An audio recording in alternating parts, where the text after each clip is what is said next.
kondorobo shikaba Santa ba Gloria yanda kondorobo shika talita kumi Elia Elia Elia lama sabatani Efata Efata. Topesi bino mbote bino yo mesana kolanda biso na émission enquête spirituelle toyaka kotimola na kati ya spiritualité koyeba nini oyo elekaka na spiritualité ya mboka na biso. Alors tozalaka na moko zaka mobianga na biso na ndete sombiki na kabongo makanisi. Merci na baebanso ba ko sunga biso na réalisation. Merci na bae oignon surtout de partout. Big salutations et bienvenue na mlandi monene na émission eye maître Jason Kintiba Ikuku, notre futur député na circonscription ya Mo Amba na baike baza kolanda biso de partout. Merci na Yemoko inspecteur Mboma Géry inspecteur Mboma Baby Kintiba bavandi wana pona kolanda émission kito kasomoko moyelo tozali biso mokote tozali bongo na moko eba spirituel ya mboka na biso ba evraka kitoko na o etali spiritualité. Alors bango baza mingi basé na spiritualité ancestrale kasi ezali bongo maître Wilson BDF azali bongo bailleur de fonds donc moto asimbaka mbongo quoi donc azali pe ya lisanga alliance spirituelle des génies africains Asga na bokuse na ende tokosomeki na makanisi omokolo moi lelo mbote na yo maître Wilson mbote pas journaliste et c'est muzali santé ezali malamu malamu makasi. Voilà tozana esengwa koyamba yo mala ya mbona émission na biso enquête spirituelle bandeko ba kolanda yo yebisa biso nanu ozali maître ndenge nini okomaka ndenge nini et ndenge nini kenda kondima kozana kati ya lisanga alliance spirituelle des génies africains. Ingeta chers téléspectateurs ngai esclave na bino spirituel na bengami na kombo Mambwene Ndembe Wilson kombo na yebaneli ezali Wilson BDF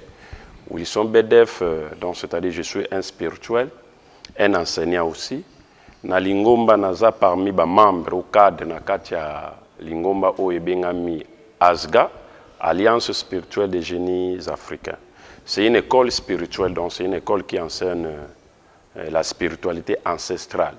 Nakati ya Asga, to ramena kabatu, bakoma banzambe, c'est-à-dire mutu yo mutu zotala ngai, oyebi ke ozali die, mais bonzambe na yo nanu to activa yango.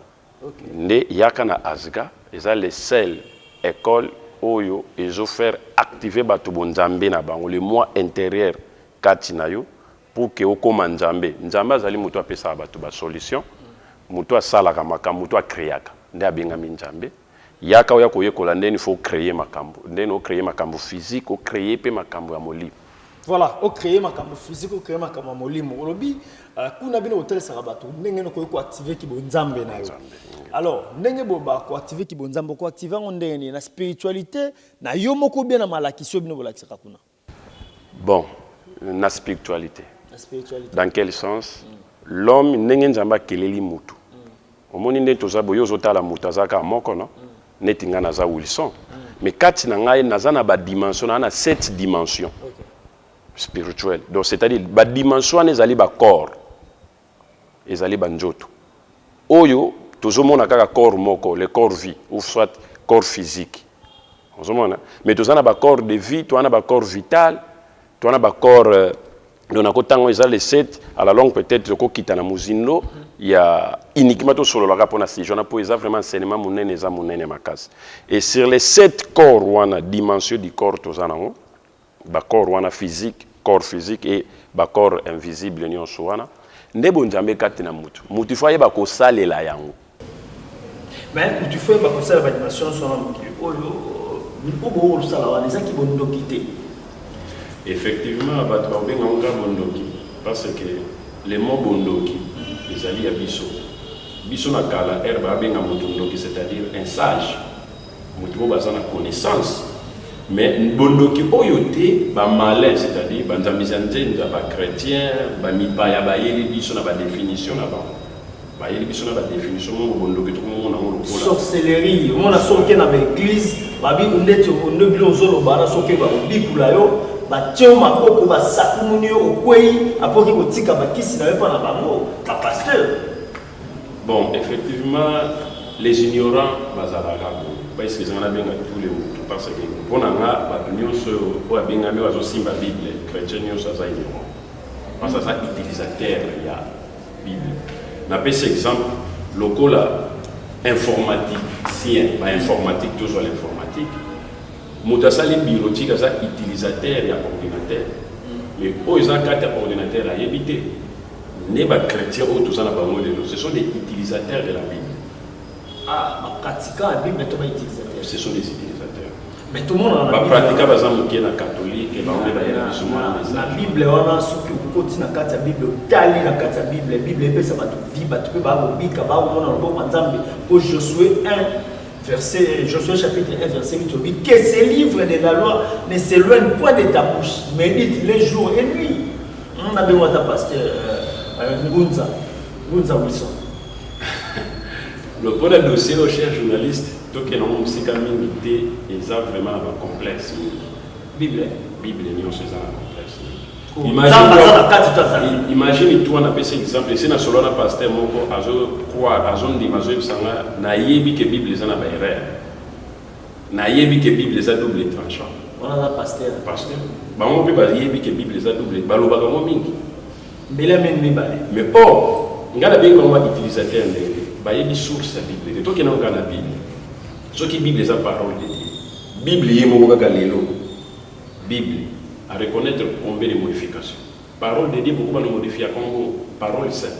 La parole sainte, beaucoup de changer comme beaucoup de puis bah tu modifier en bas ton sou. Vas inspiré. Non, l'inspiration c'est quoi? Comment vous allez inspirer la parole de Dieu? Pensez en jamais. Pensez en jamais au muto kilo kota la. Mais tout temps la théologie, n'est bino ba génie beaucoup kotani sabato. Na lisanga la bino asga. Botani sabato. N'est pe ba pasteur ba kotani sabato la théologie. Enseigner ça différent. La théologie des alliés écoles pour créer pour nous rendre les esclaves. Va faire comprendre les bateaux, va faire croire na bateau que connaissance wana yango wana. Mais ngana ke ni pas la théologie des oyo la Bible. Bible yemo en personne. Bible yemo en personne. Ils ont le livre sacré parce que mutu les pères de la Bible. So autour de la théologie, le père de la Bible, il fait un roi, un empereur. Il n'a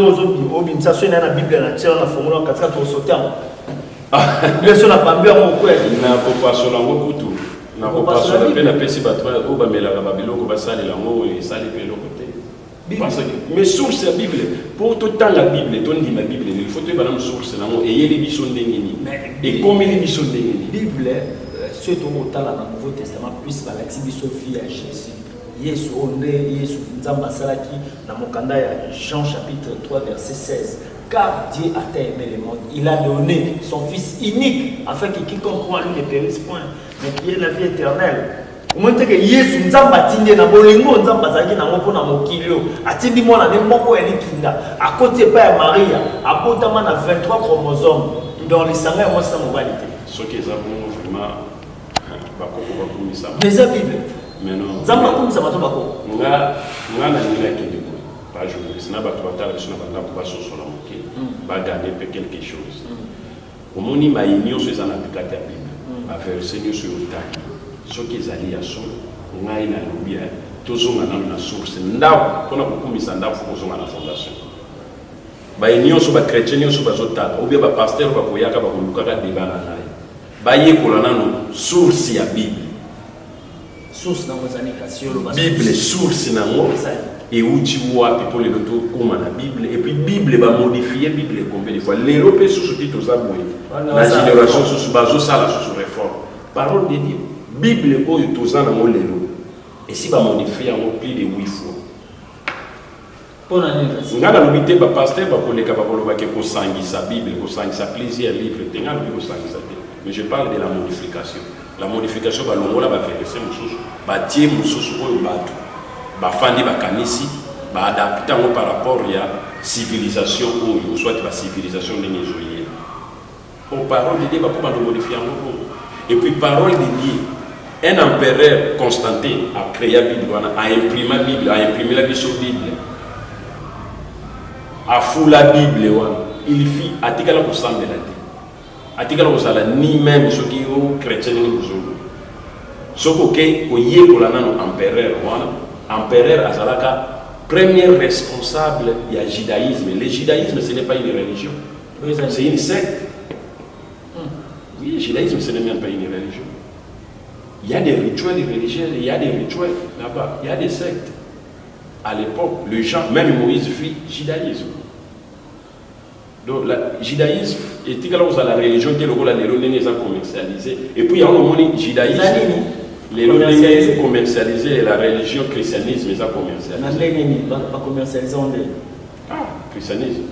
Christianisme les lots christianisme comment on fait les bateaux autres là on va bambo témé au fond la église natangwa kala bino bwana mona ba pasteur baza bato pasi pasteur fala taka la maman ya DJ là elemba mais les lots c'est le contraire les lots c'est de l'excellence babi or et argent appartient à notre Dieu il y a un faut ba pasteur bala taka bien l'église net boiko ça appelle église mais on créer église na ko financement na poto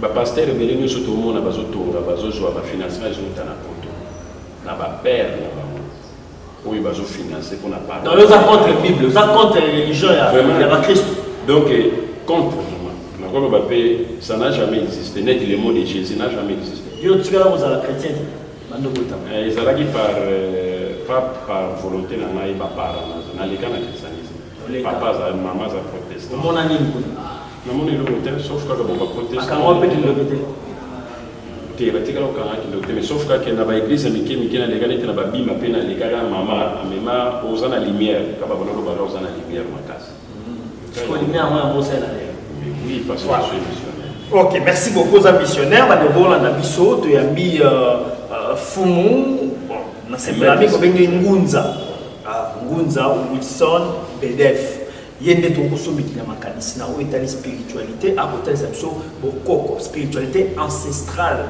ya bantu baindo c'est même pas la spiritualité alors on dit papa Simon Kimba les tout puissants papa Simon Kimba mazali chrétien soko ke kuno omona ndeba comment envoyé spécial de Jésus-Christ Simon Kimba alors yonde no kundima Kimba okuboya Yesu. Chers téléspectateurs, puisqu'ils ont gagné dans ce qui, dans le sens que ils allaient pas si mingi, mais aux hommes les lots, biso tout télémi, pour éveiller conscience de l'homme noir. Biso baïno, tout sosola. Ce qui font Kimba, Jésus a dit d'arrailler. Mon délai pour y voir, à vous me répondre. Pour font Kimba, on est à Botami, chose d'année date de naissance, est à Botami. Religion déjà christianisme c'est fandaki déjà catholique donc comment qui parle na protestant déjà PC bimaki donc religieux c'est fandaki la christianisme ce que fumu kimbango atika la sala politique il fait ngunja les guérisseurs fumu kimbango na politique azalati fumu kimbango asengela biso indépendance spirituelle aya kolobelake moya nzambiza nzenza fumu kimbango ayela biso ya abiboti kanzambiza nzenza ko buzosali bozongela banzamba bokoko nzana mpunga tule bolongo na banzambi ko buzosali ndemindele balobi muto azo éveiller conscience et c'est pour ça que j'ai dit la religion ça a été toujours limité ya biso bayindo totikala kozala ba religieux ndemundele azobundana a créé religion katina biso pour écouter biso na freinage na esclavagisme spirituel biso bakoko na biso banoke na église banoke biso to banosala ka makambo na biso kilt moyindo nyonso kende tambola ba pays nyonso joa histoire ya ba royaume nyonso ya Afrique religion place moko te royaume moko te zala na religion ba royaume na biso zalaki na ba okili ba mouvement spirituel yango lelo siko ba ele bino science occulte. Oui, les mots sciences occultes, ce sont des enseignements secrets. Oyo, mayebi moko boye, bozoye kolango na secret na français sciences occultes. mais biso to ça bon ba yindo ezala ki culture na biso moyindo pour que akokende na poto sans que na utiliser avion na baloki na simanda pour na batami na sali ba rituel na ngai na kepo mais kindo kikase mona diyo comment ndela sali avion kokende il faut un passeport yo baloki na simanda pour obeti ba kimazulu na yo lunia kufu pa otumbwe kindo kisoko bengi ba malin ba mindele ba kotisi biso yango na sous forme ya kobangisa biso kindo kezali mais kindo kiso tel même na ba dictionnaire na bango et mon peut pas définir peut s'accélérer comme si une connaissance c'est-à-dire kindo kezali connaissance ça bien zer na bepezali si ko obino busela kindo kindo busela ça connaissance bien te kindo qui était là pour ça bien parce que tata moke yende kaka malamu yende kaka mabe donc mabe nyonso wana yende kaka kindo ça kaya malamu pe ezebe kaka ko ya kolia bato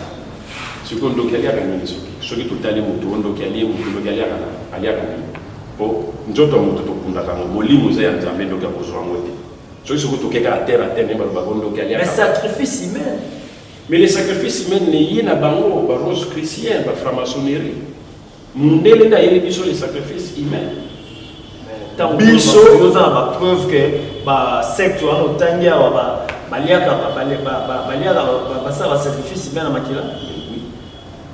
Comment?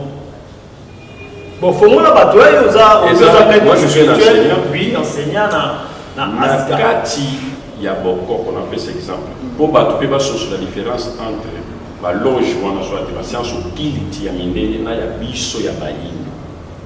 Au moni, papa ou aboti moi na naï. Ce qui moi na zo sengeli pas. Ce qui a ça dans la coche. Aponio pour la moi na été pour appeler appeler na volonté madame. Bokoko bande mona ngai boya bosadere na aska parce que bakoko na biso bazana bosenga na biso to yeko la connaissance na bango pour na développement ya Afrique la rose quoi la franc-maçonnerie bino nyonso boza kuna boza ba esclave eza lokola mutaki mimbula na ebali mundela za malais asale biso ba religion bango soko ke kuna ozango obonga baluwaka baluisa biso pouvoir balosa bapesa pe solo nazoya basali biso ba religion bayebi ke soki olingo révolter na religion basali biso ba science na bango pour que bokima wa soko talibia bozala ba leste bino nyonso bana ba franc-maçonnerie bana ba condition il faut bima kana pozo mbongo il faut teka ndeko na yo il faut bima na ozala mwa kizengi na ndako obima nande ona nande ko mobali balesibieni bino na bino na butola la terre on a ni malala apeti ya solo effectivement il y a des conditions nous allons la franc-maçonnerie c'est un chemin dans lequel je fais si je me trompe pas 7 ans bandona la terre mais makamuna zolo banayebi cause OK lo bakas makamuna no banayebi cause non et une chose que j'avais compris parce que kuna bazo defisa bino pouvoir ya ko defisa bozo louer ba pouvoir à battre or nzambe atikala ko sala injuste nzamba keli biso bayini na banzambe na biso na ba pouvoir na biso na mwana oyo azolinga ke defa ya baninga bakopesa condition nde bazopesa bino ba condition mais na bokoko na azga okozala à l'aise sans condition na condition ya zali okola bon ba condition na zala ina ngo en public bona kolo ba temena tangi parmi ba condition zala ki pozo immeuble pozo promotion musala ozo atamutuka faut bima moi ki ozala moi ki zengi na ndambo bango ne ba comme ça ki zengi okota ki zengi wana zala kola ba bengo kola être mo incarné yinda ko sunga yo yinde balinga kape bana mo bakasi magaza ki zengi être incarné faut bima na mobali na yo na mobali il faut jouer avec la chance ya bana ba il faut jouer avec la étoile ya bana ba ki ndumba itondi bango kuna makasi pour nani azotia bon manger pas jouer avec la étoile ya bana ba or les sacrifices humains ni on sont les sacrifices ozoboma être ba pouvoir ba domaine on tamba pesi na mutu yo pour ça la connaissance ozozwa yango pour na intérêt na yo ezali mabe banzambe bazopesa yango nde toyeko éveiller conscience ya bayindu ozonga na aska ozwa enseignement otanga okoma nzambe yo moko obandosala ba nyonso ba solution ba posa nyonso ozango na kata ya ndako. Voilà, merci beaucoup Fumu maître Wilson PDF tozana ye beaucoup kandeni aza ko dénoncer misala mabe ya soloka ya ba mindele donc mindele ba lolenge na bango ba secte na bango alors apesi ba inconvénient alors pesa biso ba avantage ni les asiko na moindo nyonso asaela pouvoir ancestral. Pouvoir ancestral, chers journalistes, ezali malamu makasi na biso bayino. Nga na expérience na likena ba Rose Croix, j'ai fait 22 ans à Rose Croix. Na sala 22 ans à Rose Croix. Kota on a 7 ans Rose Croix vraiment era zaraki na kina ije na kina ki je le 19 ans. Ça il fait 22 ans oui, à Rose Croix. 19 ans donc. Na umeni na Rose Croix, franc-maçonnerie era zara Rose Croix na osangisa na franc-maçonnerie. Na expérience. Donc avantage na moni bon na Rose Croix na kota ki par rapport à un professeur. Et université. Université. Na IEC. OK. Na bombi comme on a. Alors na biloko wana avantage na biso bayino ezami omoni na bayino omoni na Rose Croix franc-maçonnerie bazoye kusabino kaka bazo ramene bino kaka na mental mondele jamais kolinga apantela bino muzindo mobimba jamais kolinga moyindo koma libre chose a toujours dépendant azo créer bino so tali bien la visualisation la maçonnerie bazama kasa na visualisation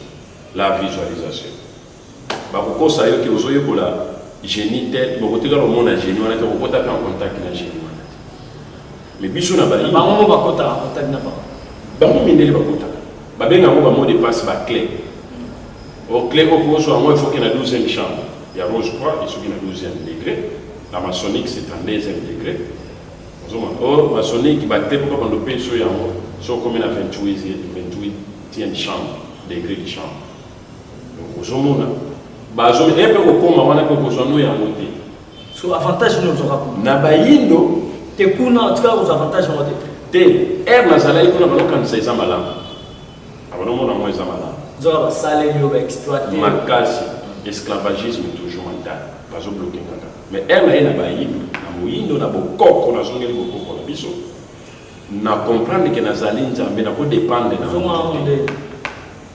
bon histoire peut-être que so représente mulai ezalaki par nanzela ya mwasi na mama bana na dozana ye yenda zalaki na église Mongre Noir na meminga ye bongola rythme nzemba yenda memanga ye na église na ndenge lelo pe to ya ko découvrir fumu mafinga mouvement wana na ndenge pe to yekoli yende siko mafinga les remplaçants a pandi tete a ramener nga na bonzambe aye kusinga les 7 dimensions yanga non pas mentalement mais physiquement c'est-à-dire voyage astral nanjoto ko corps pe koke bino ça ba voyage astral astral pour exactement mobima na ba dimension to sana dimension to sana nzamba salela biso nzamba sa kelela biso nyonso mais tout le monde pas pasteur ou soit OK nango ça ba voyage astral ya on ba kangama ba pression tali bien soka na bango akufaki alala ki akufi ka appliquer crise parce que ayebi oyo azosala les il y a mindele ba fungoleli bango ya mote soko tuni pasteur les 7 dimensions du corps na yeso les 7 dimensions multipliées fois 2 sali 14 plus 3 do 17 corps on a tout ça il y a un moni fuki mbam abana ko se dupliquer kene na Rose Croix kene na franc-maçonnerie mais ata aussi ba mettre na bango ba impérateur na bango nani a la capacité ya ko se doubler 20 corps donc joto na on a se multiplier en 20 biso fu mafinga na kata temple do sala kaba démonstration na ba initiation na comme 20 mais mo ko zobira ko na 20 ngana ko na 4 ngana mitu na 4 na sala 4 na la mafinga ko na 20 a komi les 20 kasi kindokinde ya mana te oui na ba oyo ba yebite na bososoli bana bososoli te ba ko benga ko kindoki mais kindoki biso to ko sepela ko mona po ezali connaissance OK et la qui connaissance avantage ni bantu baza nango po bakota na nde na bandi na niveau spirituel moto akoyeba kobanda kosalela les 7 dimensions ya corps na ye na un peu du temps akomi nzambe mwana ye intérieur kambe activé ce que moto ami bengi nzambe akonyo comme soni na physique azana pour ça transport parce que ba mutu kaza moyen de transport ndako photo za ka ko passa ndako mais ndako poza na moto azana nzambe moto déjà azana nzambe c'est-à-dire na bon nzambe ko soto zolo bela net ba esprit ko ngana sala na sala ba esprit ngana kutite o ba nzambe ba sala ngana zo sala ko ngaba esprit na benga kana sala o ya ngamo na créer oui na créer mfumo wa tangisa biso kona na Asia ba tubaye kola ba ke obenga ka ba ange na Islam ba benga ba isbunda mutu yo za mizima zo benga isbunda epte isbunda bimela wa o mutu mo ba créer na le pendo za bo créer j'ai obenga ba ba ya bayaka neto to so la bo bengi mo ba mais basa yanga babenga kanza benga ba ote po babenga kanza to cérémonie to boy Patrick Muya ya okanga télévision ba to effectivement komoni avantage nanu ya boyinga ozo créer ba esprit na oh soki na sana po sambon et vu que na ba esprit en harmonie na ba esprit en bon ni ko na po sambon ta na ko en contact na esprit en bon ma pesi na ko na ko en contact oui on peut ça on peut si donc ce sont des enseignements il n'est toujours bien là tu vas y avoir souffrance diminuer pour na kala ba koko na biso ba bana ko ndio ko matendenge le loto zolio tiens mais balobi soki osalite okolia te siko yo salite comment ko tinda au moins te ke wana eza kindoki eza kimoyibi na livre balobi soki osalite okolia te na bible na ba bible Genèse lobi a motamu Adam na Eve basali uzoba nyoka bimi akosi bango ale nzamba modi mobile moto alobi yo nengo za boye okolia kaka na motoki na yo soki motoki biminde ozimbo soki toke bongo ya likamute parce que moto nyonso akolia na motoki na ye même oyo na spiritualité motoki ezali prenons l'exemple pour na silisaki te na kokota na génie biso bakoko na biso na kala bazalai bafede yake yango nde biso na kati ya Azga il est recommandé moto nyonso atekaka ta makazo atekaka ta likazo pamba na kwa tekaka ta bashimboki okotonga immeuble na bashimboki wana ozoteka wana komi kodia mais kodia ezali malamu mingi na moyindo nyonso nzambe tolobela kodia sima kobana boyebisa donc teka ta makazo teka ta bashimbo okotonga immeuble na bashimboki parce que nguba mo ba bambuma tekaka ta nguba parce que moto akolela moto yango na olobi tokote tosalaka ngo biso kuna bafenia baza te sala ta bilanga tika fufu okomona ndenge bakoko bakosalela okomona ndenge biloko ne balotambola okomona ndenge lupemba ekoya bachance nyonso na bakristianisme bazofrene bino batielaka bino bamaboko bato bapaster vike baso na pouvoir te bakoma koke loue bapouvoir na banganga bapaster ebele bazokelwaka bapouvoir na banganga na bamalabamu isomona bango nakosa yo te eza ebele na troisième œil ndenge tokontrolaka mokili ya physique na molimo tomonaka même soki nazoleka na nzela namona déjà église oyo moto oyo responsable église oyo nazomona misala na ye donc ndeti ana Kinshasa kote nini soleka na commune nini vraiment ndeti église ya commune oyo otanga no kombo te kombo église te yo ndeti commune na Kinshasa commune nino yo solekaki otalo be église eza nzambe vraiment na ndenge na tamboli ndenge pe na tambolaka so je limité mon église en nzambe eza limité mobimba donc première ti première na zo ka 16e na bandi 18e na bandi 18e pour église mon pesa na 18e là na côté na kato bandi 18e ti funa église l'église so batu basala na basala nzambe mungu ya minene nzambe eza dans la première nzamba deuxième ripe nzamba bandali pe nzamba na bandali pe nzamba bolema lema nzamba na nzamba sunganga na mona église moko ya mokie na lemba terminus na kati bona kotanga kombo na kote mais en ma français na mona église pasteur on a zotoka mona ba mais mabe to aza ignorant yende na lelo kote mais azotoka moko kala moko na mona na lemba kota terminus ya mokie pe kota wenze na sima okebo pasteur on a zotoka na talebo yemo ka zolobela batu milio mabe bima me na talebo yemo ka sana ceux qui m'ont amené ma belle à côté de l'église, après c'est donc à convoquer, soit à convoquer banane. solo, c'est solo. Il y a solo en cas. C'est solo vraiment. Ah, bon, ça va, ok, tu comprends. On a beau dire comment. Tu as lobby, tu as lobby ça. Maître spirituel, il y a ça spirituel. À mon akana molimo, so ka mo ebi ke nzamba za kuna siko bateau ba passer ba bela ka nzamba za yesu aza tout ça ce que ça rani. Mais l'ignorance c'est ça, l'ignorance tu ba mon Bible ba lobby. Moto azangi connaissance aza ya kokufa. So yo ko bela la Jésus ni nous oublier. Pour Jésus comme envoyé de l'atika la kozarati. Nzambe ko akela mokilo atika la otinda ni prophète na komba Jésus. Bon Yesu missiono soto ebi Jésus-Christ de Nazareth. Ba mo so ke na Bible la non photo sur la Bible ko boye page mais tout le cas si je m'occupe passer ça. Pour so to déco c'est Bible. To ba mo na Bible ba se contribue.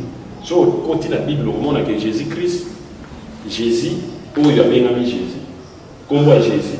Ezalate mais Yoshua nde azala les gens se transformé kombo ya Yoshua Mashiach ils se transformé en français le nom on va quitter mais c'est non au quoi était parmi les prophètes on tata mokeli atinga Yoshua azala mais Jésus azala Jésus sa connotation au bango ba militaire milliardaire ba pesi ozoma Jésus atinga azala mais Yoshua Mashiach comme envoyé des sauveurs il y a pas na Israël azala.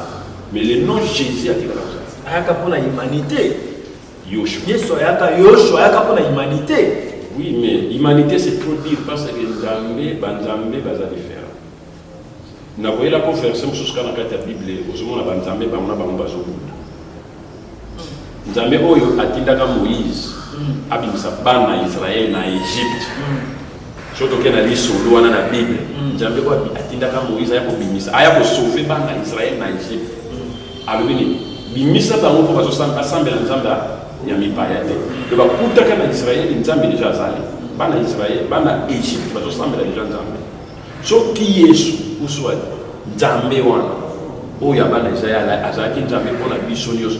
Pona nini kata tindaka Moïse ate ya samune na kata ya Égypte pona ba égyptien babongola bité. Pona nini ka ba oya mise à part parce que Nzambe ba Nzambe baza différent. Jamais la mission a eu la mission. Il y a des races. Avantage en termes de avantage en termes de la mission, Biso, Fumukimbangu, le tout puissant, Yemo Bala Tanjo. Antika Likolo, Kita, soit Ayana Mokilo pour la côté à ça.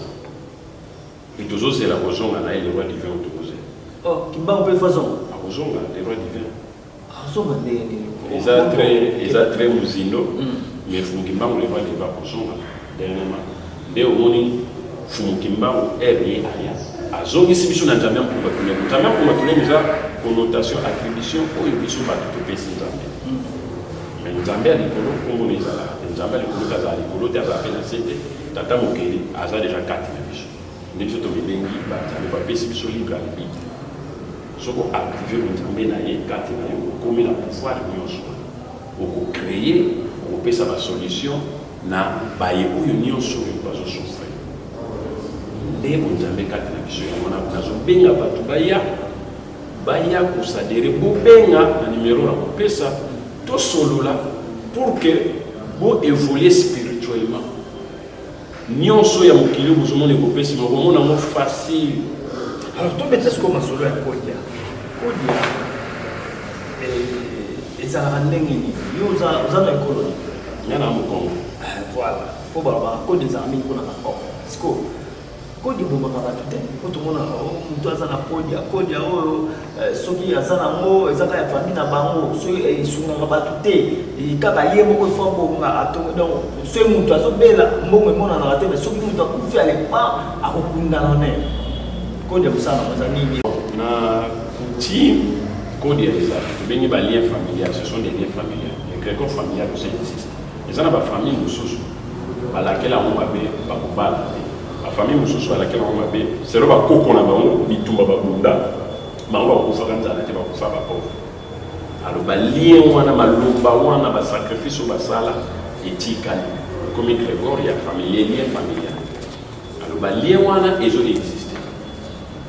Mais la spiritualité te dépasse niveau même yo journaliste mutu ozotala ngana ndako akosomba nde kode biso toteka est-ce que kode basomba toteka kode ya basombi nde sacrifice par rapport mutu nano tungai oyo olobaki kode ya sacrifice kolia bato eloko ezolielisa nkode ya bato eza teke nkode ezolia bato nde likambo ya koluwe pouvoir nazoloba eza na bafamille ebele baza na batikela na bankodia sikoyo na bankodia wana vike génération en génération moto akozwa yango abotami nano te aza na libuma mutu basimbisi yango kapita soit basimbisi yango mutu so mutu wana ere basimbisi yango amoniki ezosala alingi adetourne yango adetourne yango aconvaincre yango nde ekomaka kosenga makila ekomi pouvoir na bino te mais bozoluwe pouvoir na koluwe pouvoir ya bato nde ezosenga bacondition mosusu eyaka mingi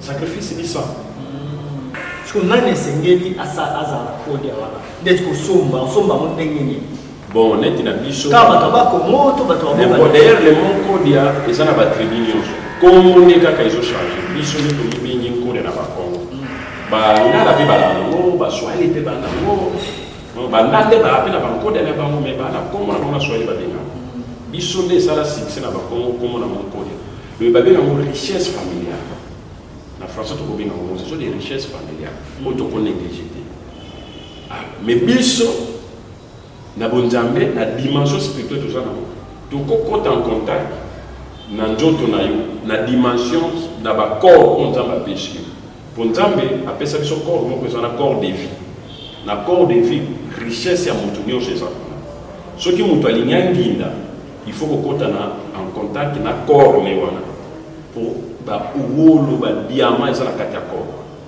badiama donc mbongo nyonso moto wana moposa eza na kati ya corps okokota na kati ya corps wana onégocie na corps wana moto azwi mbongo azoluka nde omoni badifférence ya inspirituel na babiso bamarabout ya différent les marabouts ce sont des tabous ce sont des gens oyo basalaka bathéâtre na bango mpona kosokoke bato bambongo mais biso na spiritualité un marabout akoyeba même pas qu'il faut akota en contact na corps na yo pour que ozala na bacondition mingi te pour que ozala à l'aise te kozwa mbongo wana osalela yango à l'aise voilà sikawa wana eza olobeli makambo ya kode ya wana oyo etali spiritualité bamaladi spirituelle omona oyo bakwakelaki moto mpese bakwakeli ye mbasu azwi stérilité abotaka te aza na bamalchance femme de nuit mari de nuit est ce que osalisaka ngo te pourquoi pas yango tobengami bajame mpona kopesa solution na baye oyo nyonso bazosouffrir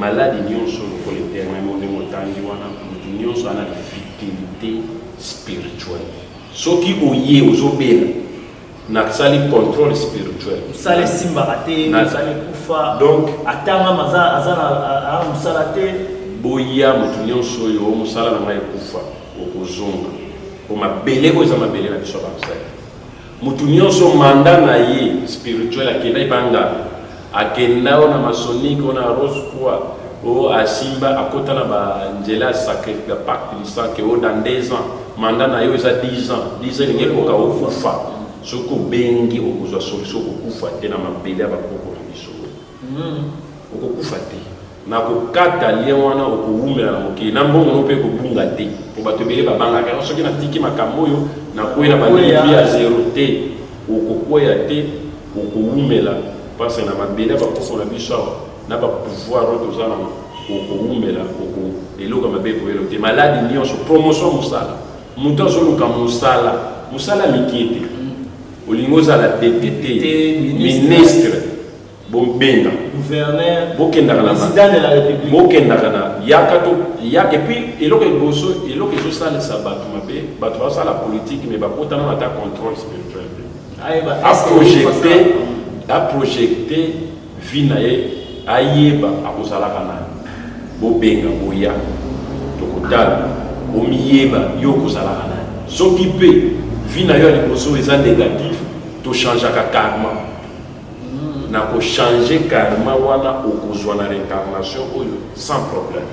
Ok, merci beaucoup. Tokomi na biso na suka fumu Wilson BDF tozalaki na esema koyamba yo na bandeko nyonso to bana bino oza koyebisa bango nini opesi adresse ya lisanga na bino na numero ya telefone na so ebaa na posa ya kobenga yo bakozwa nini ingeta adresse na biso ezali na Mbeteke na kati ya Mitenge soko komi kaka ozwi Matarikibala okomi na Matarikibala ozwi Mitenge oyebisi bato bakituna are Mbeteke tozalaka wana soko komi wana obengi na numéro plus 243 82 097 23 63 na bandeli plus 243 82 097 23 63 soko bengi ozwa ngamo comme personne yambaka ngamo téléphone na 24/24 kama mama na ngina tuna mako za mtu na suka toka bwana yo bandeko bana poto oba osenge trouver na problème misu bana poto abazana mikanda te misu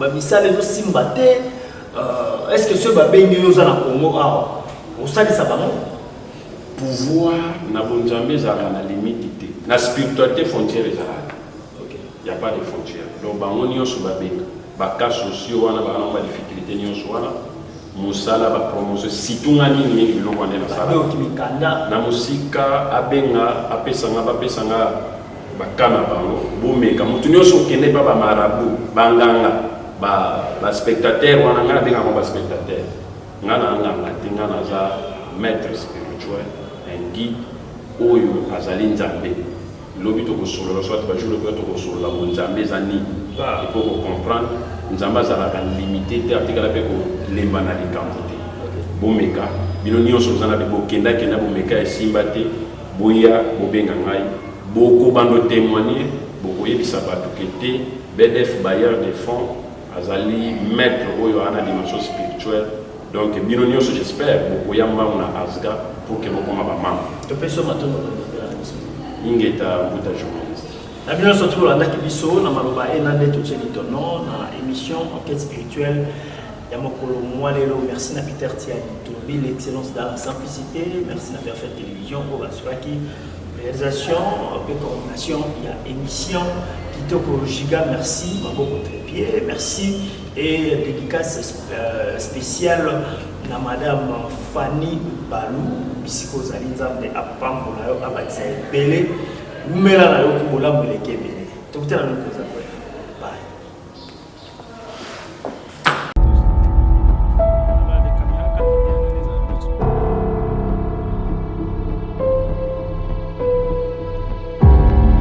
Yanda kondorobo shikaba Santa Bagloria, yanda kondorobo shika Talita kumi, Elia, Elia, Elia, lama sabatani, Efata, Efata.